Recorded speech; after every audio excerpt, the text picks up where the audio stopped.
Jā, un Rāznā man ļoti patīk tas, ka neskatoties to, ka te ir dzidrs ūdens, man ļoti patīk ķert uz visādiem tādiem, nu, teiksim, izteikti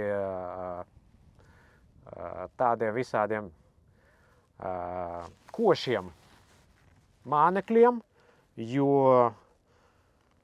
Rāznas līdekai patīk tie košie mānekļi. Nu, līdeka no sieviešu, teiksim, tā dzimtas, jā, attiecīgi, nu, kaut kādam tam īpašajam jābūt, ka, nu, ne jau kaut kas necilst, ne tāds spīdīgs, kaut kas koši, interesants un atšķirīgs.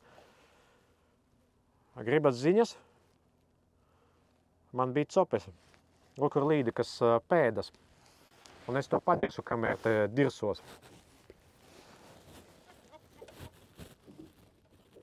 Un, laikam, acīm redzot dziļumā. Tikai neliec tu raidījumā. Davai, es pamakšķirēt varu, jā? Jo es šitā diršoties zivi mums padirso. Un tā, šodien rezumē ir tāds, ka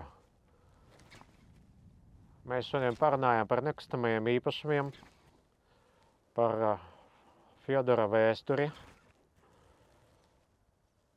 uzvārījām zivju zupu, apskatījām smuku dabu, parunājām par dzīvi, un makšķerēšanai mums atlika mazāk kā stunda.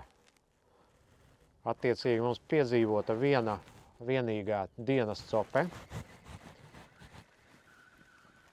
bet tā kā raidījuma laiks ir limitēts, mēs brauksim krastā un vērosim saulrietu.